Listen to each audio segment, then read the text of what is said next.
I, 38F, met my friend Dave, 42 male, about 4 years ago in an online gaming forum. During the entire time we talked, I became friends with his wife Brenda, 43F, and he became friends with my fiancée Mikkel, 38 meters. I live by the rule in a relationship that if there is conversation that I wouldn't feel comfortable showing my significant other, then I don't need to be having that conversation. At no point did Dave ever cross a line with me, nor was there ever inappropriate conversation. This is important. About a year and a half ago, summertime, Mikkel got a big promotion and we hosted a fun weekend-long celebration at our home. We invited Dave and Brenda, who live 5 hours from us, and this was the first time we actually met them in person. I instantly connected with Brenda, as she was so authentic and sweet. We all got along well, and even started talking about doing future get-togethers and vacations. It seemed perfect. At this time my company was doing major layoffs and I was looking for a new career. Brenda has worked at a remote company for over a decade and recommended I apply. After a few intense interviews, I was hired. Quick side note, Dave had been injured in work-related accident that had gone to court. He sued and won. He was permanently disabled because of the accident and can no longer work at his profession. That, along with a large life insurance policy from his parents, he is financially set for life. He stays home and raises their daughter Leah, 5, while Brenda does her remote work from the house as well. So, a little over a year ago, during the fall, a few months after the celebration weekend, Dave and Brenda were getting ready to take their daughter Leah, 5, on a vacation. Before they left for the airport, Dave said he needed to talk to me. It was urgent, so I stepped away to take the call. Dave then told me he had why nobody else to talk to this about, and was deeply depressed, and needed to confide in me as a friend. I really wish he hadn't. He told me that the night before he had gotten into a huge fight with who he calls his best friend, Rachel, 41F. I had heard about Rachel but never met her, and didn't know too much about her, to be honest. What I did know, Dave, Brenda and Rachel had been friends in college, approximately 20-year-long friendship. She had visited at Dave and Brenda's house several times over the years, and that Rachel allegedly had been in a string of bad relationships of which Dave had to bail her out financially a few times. That's about it.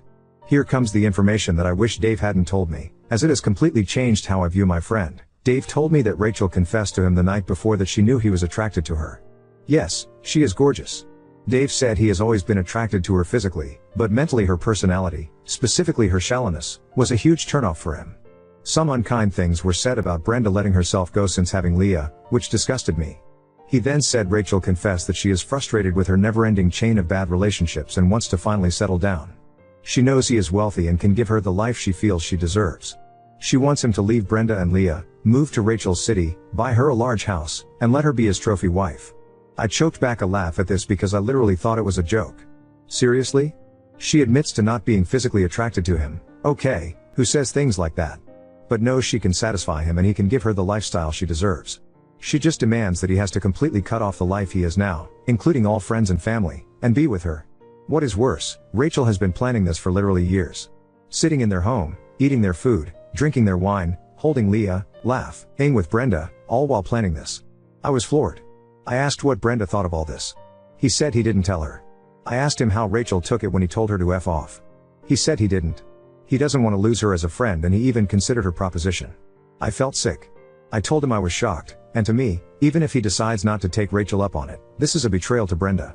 Dave explained that while his and my conversations consisted of gaming, stupid memes, and planning potential couples vacations, his conversations with Rachel were emotional and raw. They spoke for hours on end, every single day, while he was caring for Leah, and while Brenda was working in the next room. Okay, you stop. He asked my opinion, and I told him he has two options, either leave Brenda, or completely break off all contact with Rachel and focus on his marriage. But since he asked, in my opinion Brenda needed to know. Especially since she considered Rachel a friend, and knowing that Rachel wants to screw over Brenda and Leah. Seriously, typing this disgusts me. After the call ended I told Mikkel about it. He was as shocked as I was, but asked what I was going to do. I just sat there trying to digest what I had just heard. Dave, Brenda and Leah went on their vacation. During this time we didn't communicate. When he got back he told me that he had cut Rachel off, but refused to tell Brenda about it. Okay, fine, whatever. I don't agree with his action to not tell her, but it's not my life, not my relationship. He asked for advice and I gave it. I told him that in my eyes, he had betrayed his wife, whether physically or not, and I still felt that Brenda deserved to know. Almost immediately I felt myself pulling away from Dave. My image of him was damaged. When I interact with Brenda online for work, I'm professional and friendly, but it's painful keeping this secret. However, as time passed I began to think that perhaps this was over. Dave had just made a stupid mistake and was just thinking about what could be. He didn't actually leave her, right? And most importantly, he cut Rachel out. Dave and I began talking a bit more. I actually thought maybe things can go back to the way they were. Since didn't actually physically cheat, maybe it's best that Brenda doesn't know, for her own mental health and happiness. Maybe we can move past this. So many thoughts going through my mind. So many ways of rationalizing this. The mental gymnastics were Olympics level impressive. Then about a month ago he drops the bomb. He tells me that Rachel and he are talking again. She allegedly begged him for forgiveness, and cried that she is going through another horrible breakup and needs his friendship, or else she doesn't know what she might do. He said he is going to keep her at arm's length, but she needs him. He will just be there for her a little bit, but it won't be like it was before. Oh holy night.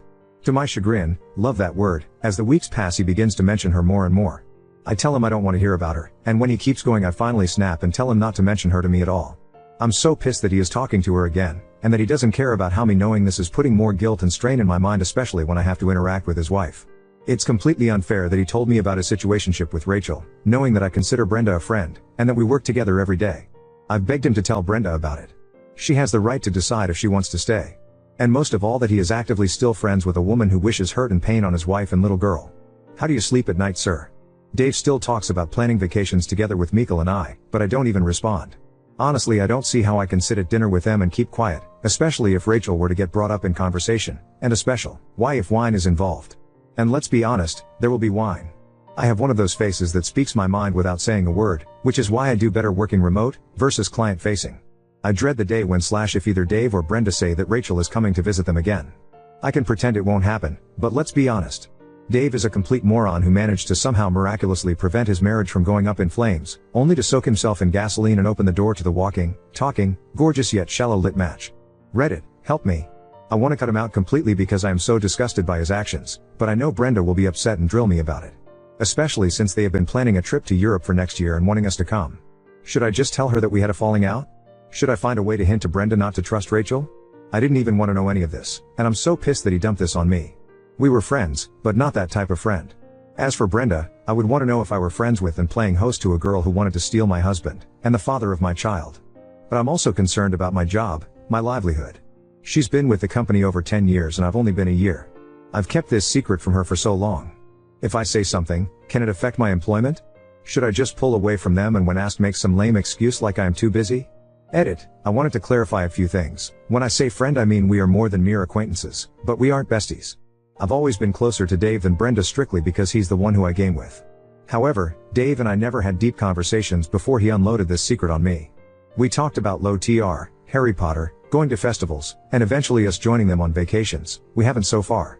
Money was too tight for us to join them before Mikkel's promotion, and before I was given this job opportunity, so vacations were something for the future. We've only ever met once in person, for the promotion weekend last summer, but have continuously made plans to visit, or meet up in the city. Due to funds and other hiccups, the plans always fell through. Our friendship was something that we had built to get away from the stress of life. Lighthearted and meant to be fun. As for Brenda, she recommended me for the position at her work but I had to earn the position. She isn't my boss, but she definitely has seniority. Before the conversation with Dave, I had high hopes for Brenda and I becoming closer and us all being good friends down the road. Unfortunately, since this happened last year, I have kept my distance and didn't nurture my relationship with Brenda. I have no proof. The conversation where he told me everything was over the phone, and I didn't record it. Plus I'm in a two-party state, so I think I could get in trouble for that. If I tell Brenda it will be my word against his. And if she goes to him, he can deny everything, or even try to spin it against me. This is where I worry it could affect my job. My job is my biggest concern at this point. I do not want to lose my job. I don't want my job to become awkward. I would love to be able to give Brenda a heads up about the situation, but also I can't afford to lose my job. I cannot stress this enough. If I knew I could warn her without harming my own situation, I would. It may sound like my mind is made up, but it's not. I just wanted to add those for clarification and hopes that there is something that can be done. Update 1. I mentioned that I would wait until after Thanksgiving to make my decision as I didn't want to ruin the holiday for Brenda and Leah. During that time I decided that if I lose my job then it would suck, but I know I can get another. I have to do what's right, and what is also best for my mental health. Yesterday with Mikkel's support, I sent out a group message to Hem both saying hope you guys had a happy Thanksgiving. To my surprise Brenda replied with yeah not so much. I asked what happened, and she said that Rachel's mom was in the hospital with pneumonia and Dave went to be with her for moral support, and that she was left hosting alone. Dave didn't reply. Mikkel told me that this was the perfect time, and he would support me whatever I chose to do. So I sent I'm amazed how forgiving you are Brenda. I don't think I could be so chill. Dave replied with? But Brenda immediately called me and I put her on speaker. She asked what I meant and I said after what happened last year. With Dave and Rachel. Before you guys left for vacation. She told me to go on, and that's when I knew he had not in fact told her. So I told her everything. I also told her I was sorry, and had tried to convince him to tell her, but that I didn't know if anything more had happened, so maybe there is a chance to fix this. I told her that since Rachel was back in their lives, I assumed they moved past it, maybe since they've been close friends since college. She seemed eerily calm, and said something like, "Oh no, Rachel never went to college. She met Dave online about 10 years ago. She's never been to college or even had a real job." She asked if there was anything else. Read it, I started freaking out, lost any remaining confidence I had, and told her that the reason I hadn't said anything was because I didn't have any proof, and since working with her I had been worried to say anything about it because I didn't want to risk my job, but not anymore. I was spiraling. Brenda said she had to go and hung up. I just sat there feeling sick. 2 whole hours later Brenda called me back. Some of you called it. When confronting Dave and Rachel, they told her that I had actually propositioned him, and that I was jealous of his and Rachel's friendship, and I wanted what Brenda had. I started shaking and crying. At this point Mikkel interrupted her, and said he had heard parts of the original conversation. Not all, but enough to know that what I had told him afterward was the truth. She tried interrupting him but he cut her off.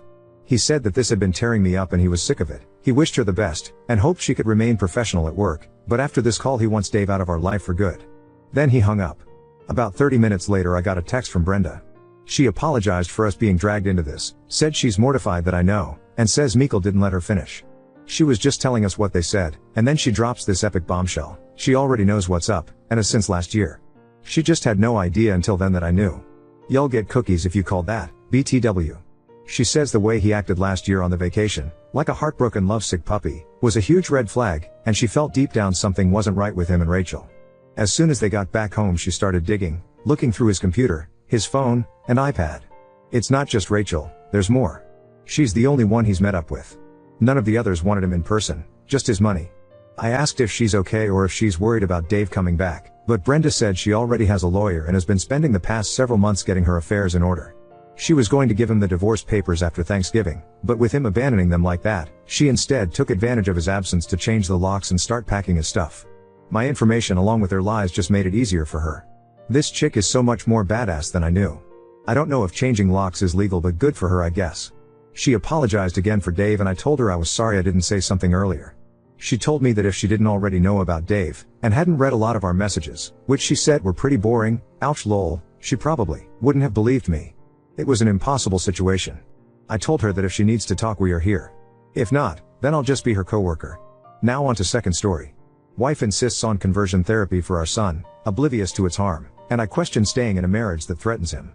My wife, 44F, and I, 45 male, have been married for 14 years. We have 2 kids, a 16-year-old son, let's call him Noah, and a 12-year-old daughter. We've had our fair share of disagreements over the years OFC, but things have generally been smooth between us. Now for the context, Noah came out as gay about a year ago. It was a surprise, and as hard as it was to accept, I love my kids more than anything and just want their happiness. My wife visibly didn't take it well though. She was upset and seemed to go through a grieving period where she didn't really talk about it. I tried to support Noah in every way I could, telling him that I loved him no matter what etc. My wife, though, I could tell she wasn't on the same page. She would say things like this is just a phase or he needs help, but I brushed it off as her needing time. Fast forward to last week, and we were having a conversation about Noah's future. Out of nowhere, my wife casually mentions that she's been looking into conversion therapy camps and thinks it might be the right solution. She said that Noah isn't truly gay, that he just hasn't been shown the right path and that this could fix him. My blood ran cold. I was in shock.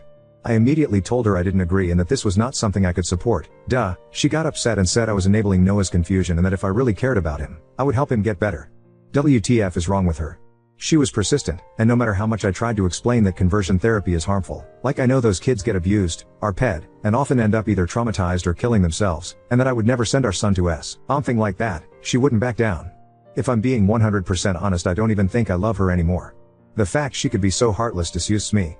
I know being gay is not easy and people like her just make it even harder. I'm considering staying, only for our daughter's sake, but would it be okay if it means hurting my son? It feels like a betrayal to Noah. I just don't think I can keep living with someone who thinks this is okay. Update 1. So I posted something about my wife wanting to send my son to a conversion camp 2 days ago. First of all, some people told me to show her videos and documentaries about what happens there, but this argument has been ongoing for more than a week now. I've showed her things and she won't budge. Really bad update if I can be honest, so let's get into it. All of you told me to try to get him out ASAP. Y'all were definitely right, so yesterday I took the day off and went to see an attorney just to get some info about divorce etc. But after what happened I'm 100% sure I want a divorce ASAP. Yesterday I went to pick Noah at his school and as many of you suggested we had a long discussion. I basically told him his mom and I may be getting a divorce because she wants to send him to a conversion camp but I can't accept that. I've talked with her many times and I told him I'll probably go through with it. He looked really hurt, my heart broke all over again, but was very understanding and thanked me for standing up for him. I pulled him into a tight hug and told him I'll always love him no matter what and that nothing's his fault. At that moment he started crying because he was so glad at least I was on his side. And I'm very pissed, so sorry if I don't make sense, but apparently his mom had been pressuring him for months. She planned dates with girls to try and fix him and he had to lie by saying he was going at a friend's instead. She was saying he needs help and as much as she loves him he needs to get his condition cured, etc. I feel so bad because I've been so oblivious to all that and I failed to protect him for all that time. How do you make your 16-year-old son go through that? So when we got home yesterday I can't lie I was furious and confronted her right there and then. At first she was trying to explain she was doing it for him but her speech quickly turned to slurs and it was clear she was just ashamed of having a gay son. In the end I told her I went to see an attorney and that learning all that just confirmed that I want a divorce. She got really angry, calling me a delusional disgrace. We argued a lot and at some point Noah tried to separate us but my wife punched him multiple times. She was saying disgusting things like he is a dirty fag T and that it's all his fault we're getting divorced because his filth corrupted me. My daughter who was prob in her room came to see what all that commotion was about and was rightfully horrified and quickly called 911 when I told her to. Long story short the cops got there and took her away. She was very reluctant to go because she was not in the wrong and they needed to let her go. I explained everything to my daughter and she doesn't want anything to do with her mom anymore. RN I'm in the hospital because my STB ex-wife broke my rib while I was restraining her. I should have probably went as soon as the cops took her but my son was crying, with a black eye and split lip. They are checking for any concussion. And obviously the only thing I cared about was to comfort him because I can't even imagine what it can feel like being beaten by your mom for being gay. I'm planning to file for full custody OFC and my kids don't want to see her ever again anyway. Given all the charges she's facing I hope she won't stand a chance against me. I just sent a mail to my attorney and I hope the procedures will be fast. I've also thought of getting CPS involved but I'm not sure they will really help. Like I cannot understand how you can grown so are resentful of your own kid because of something they can't control.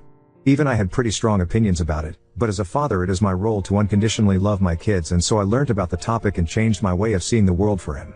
It took some time grasping it, but I never doubted 1 second the love I have for my child. I thought it was the same for my wife. Visibly not. She's pretty shaken and confused, but she seems to understand the gravity of her mom's actions. I'm so sad she had to be dragged into this mess as well. Good on you for protecting your son, and for your daughter calling police, but there is no way he can safely be around her ever again. We've got a house that is under both our names, and he didn't have a prenup. People have been telling me to change the locks and throw her stuff out, but I just don't know if I can do that. If I can't, I'll either go back to my parents with the kids or rent an apartment in the meantime. Update 2. The kind words were overwhelming. To all the trolls saying this is fake, God knows I wish it was. Maybe I didn't make much sense because I was extremely shaken, so I apologize if that's the case. Now, for the update. It's been difficult ever since, but don't worry, this is not a bad update. First of all, I was able to get an emergency custody order. I'm very, very relieved because many of you warned me about how people can have their kids forcefully taken by those conversion camps, and I'm relieved that she can't do that anymore. I'm still overly anxious and only leave my son alone when he's at school. I've instructed all the teachers to make sure no one but me approaches him. Thank God my boss has been understanding on the matter. I've been granted the exclusive use of our house as well, so I've changed the locks and installed security cameras. Many friends and family members, from my side of course, have been visiting often, to give us both emotional support and safety. Many of you also advised me to document every injury that my son and I sustained. Fortunately my son didn't suffer a concussion, so I took plenty of pictures and gave them to my lawyer, and she has also taken my son's and my daughter's testimony. Given all the charges my wife is facing, child abuse both physically and emotionally / neglect / endangerment, assault and battery, hate crime and domestic violence. Yeah, it doesn't look very good for her. Our lawyer is confident that I will 100% be granted full custody. She also said that it's likely SP's attorney will recommend that she gives up her parental rights, given the overwhelming evidence against her. Also T's very likely that my son and I, possibly even my daughter if she asks for it, will be granted a restraining order against her. My lawyer has told me CPS involvement will only strengthen my case, as they are thoroughly investigating everything. While we're still waiting to get the court date, I am feeling highly confident and relieved for the first time since all that shit happened. I've gathered tons of overwhelming evidence against the toxin, thanks to that person who came up with that name. I'll keep everyone updated, and thank you again for all the advice and support my kids and I have received. I honestly don't know how I could have gotten through this without all of you. Y'all just saved a family, be proud. Please also take care of yourself op, you need to be 100% for your children. Oop, we've already started therapy, both as a group and individually. I know Noah is having a rough time but it seems he'll be alright.